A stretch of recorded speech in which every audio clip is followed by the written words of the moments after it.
بسم الله الرحمن الرحیم. محترم مسلمانانو، یو داسې ناشنا او داسې پاورفل دعا چې د هر مانځنه بعد د ویلې شي. الله پاک د انسان هر قسمه پریشانی ختمي. الله پاک د انسان له هر قسمه برکتونه نعمتونه ورکوي. هر قسمه حاجت الله پاک د انسان پوره کوي. دغه رنګې د انسان حاجت، د انسان مشکل، دا کو د دنیای او دا کو د آخرتي. که چرته د دنیا مشکلات وي، یا به مشکلات د مال وي، یا به مشکلات د اولاد وي، یا به مشکل محترم د کوري، یا به ته مشکل د پیسو د مالی دولت وي، یا به ته مشکل په نکاح کې په واده کې دا به رکاوټ وي. او سړی سره وخت کوزي دیاړی را پر دیاړی ته نه ملاويږي. دا مشکلات دي. دغه رنګي یو ډیر زیات اهم کار د انسان دی او دا کیږي نه. محترمو د دنیا مشکلات دي. یو ځای ته ورشي څوک عزت نه کوي، څوک قدر نه کوي. دا سپک شوی لکه باد د باندې چې سپک شوی سړی.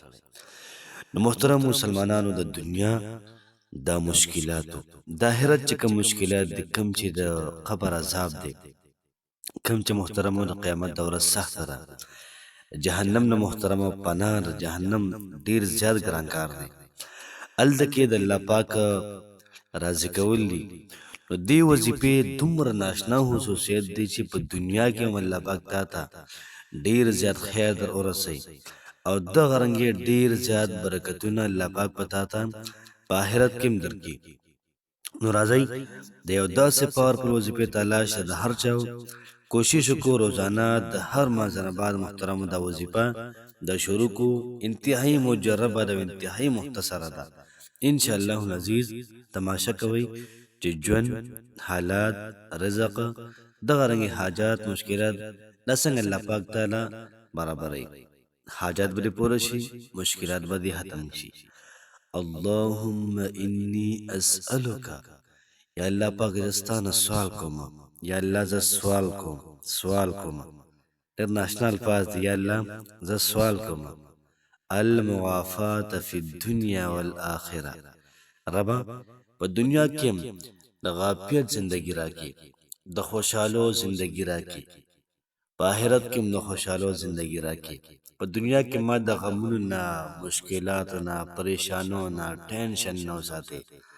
آخرت کې د پریشانو، مشکلات، ټینشن نه وساتې. دلته خوشحالي راکې، الته خوشحالي راکې. پیسې نه ملاويږي. اللهم انی اسألک المعافات فی الدنیا والآخرة. یا الله د دنیا او د آخرت خوشحالي د نغواړم. مشکل کې راګيري.